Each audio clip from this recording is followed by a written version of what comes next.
the team at iMedia reached out and said, we'd like you to talk at this agency summit, talk about really kind of what's going on in this crazy Bermuda Triangle of the media ecosystem right now. I thought, well, what's an interesting thing from a traditional publishing company like Time to talk about?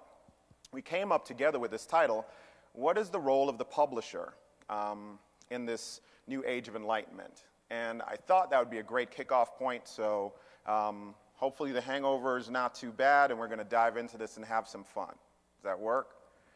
So what is the role of the publisher in this age of enlightenment? I think we've heard over the last couple of days, a lot of people, and most of this year, if you've been doing the conferences and events, data, equations, algorithms, efficiency, privacy, targeting, hyper-targeting, local targeting, psychographic targeting, research, cookies, who owns the data, who owns the customer.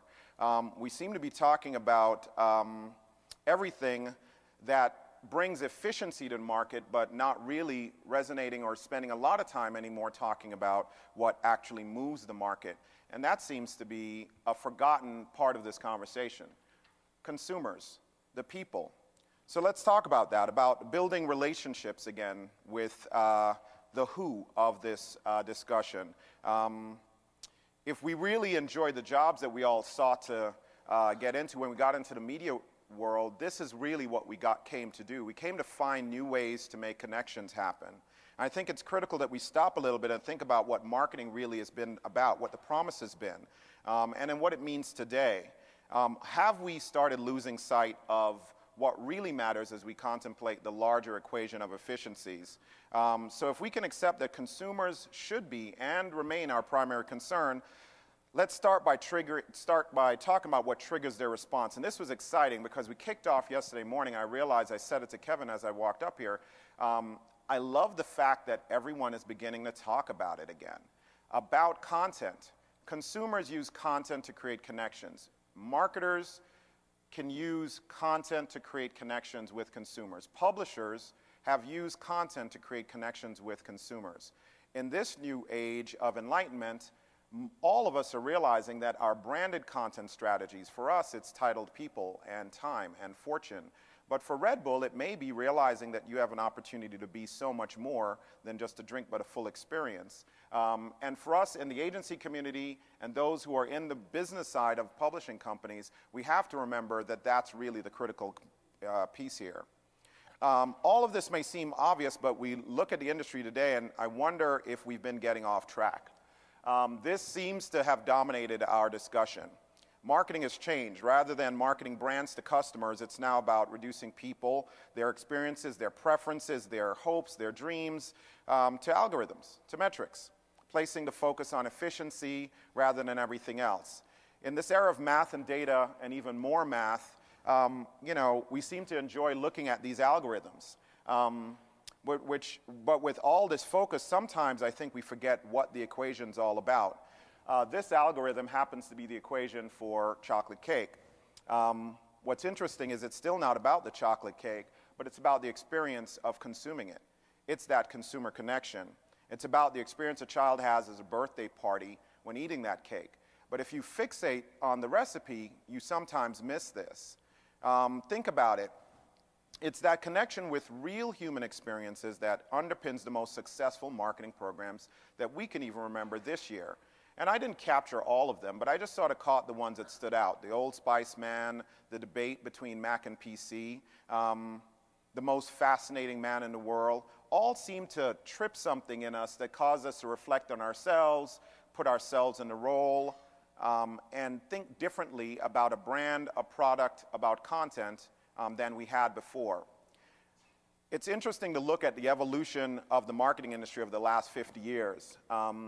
The best campaigns kind of reflect the zeitgeist of that era.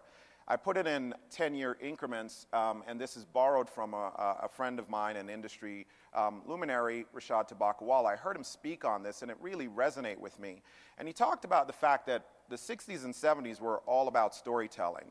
I'm sure that marketers were concerned with ROI. They always have been.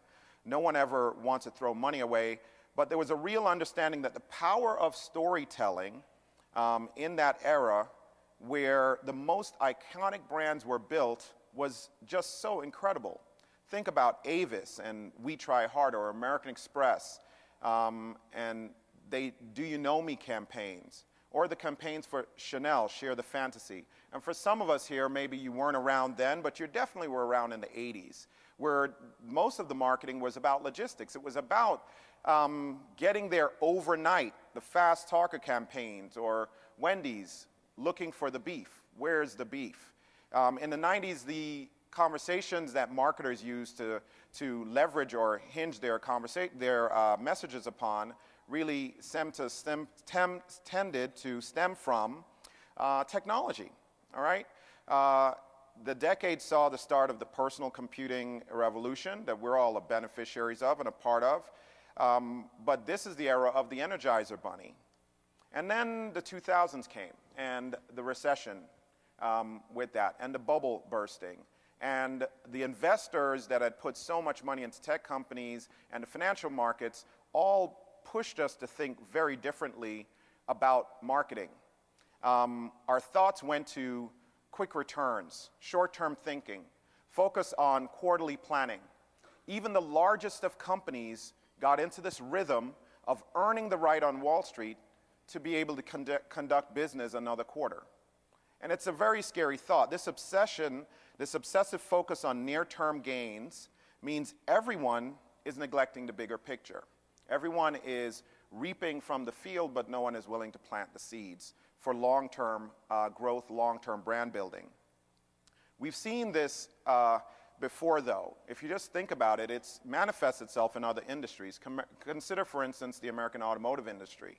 For years, Detroit put the primary concern on short-term promotions. They wanted you to get into the dealership this weekend and did not talk to you a lot about the quality of the vehicles they were building. And we know how that story ended. We know how that movie has unraveled. It means, though, that today there's almost this prey drive towards ROI. When predatory animals, and I'm coming off of Big Cat Week on Discovery Channel, Big Cat. You're doing the presentations, Big Cat Week's there, prey drive, anyway. When predatory animals see their prey, this is right off Discovery Channel, that's why I know it's true, they become completely fixated on it, they said, right? They get crazed in that moment. They forget about everything else. Today, the advertising industry seems fixated on ROI, demanding more and more validation about immediacy. In lieu of long-term success, the industry demands reports that speak to what they have done lately. And I would suggest that ROI has been replaced. The R has been swapped from return on investment, which really would have to have a long-term view, to reports on investment. And we're willing to accept those. Part of that is triggered, too, by the fact that the tenure of the average marketing professional is now down to 18 months. So if I just need to show that I understand it better than the last person that was here, I better produce better reports. The thing that we have to pay close attention to then, where do reports show up best? They show up best at the bottom of the funnel. And that really is part of what's driving the problem. Where is ROI measured but at purchase? Has someone done something? Has an action been taken? At the bottom of this purchase funnel, the very last step in the purchase process, the step marketers are supposed to arrive at after investing in and securing the awareness or the preference or the conviction for their products. All the terrific consumer insights that technology and data provide today, limited to that last building block in a successful campaign. And attribution becomes a key computable metric for us. And there are some companies that distinctly have an advantage there, okay? This is costing us money, a lot of money. How? Well, we complain. We talk about the media consumption patterns, and mattering on who you look at, consumption right now for digital media is north of 25%. Yet still, in 2010, we are expected to see $20 billion, according to eMarketer, go to online or digital ad spending. which will grow to $23 billion, which will grow to $26 billion, and we are not, as a percentage, matching the percentage of consumption well into 2014. And that assumes that consumption doesn't grow as a percentage of time spent.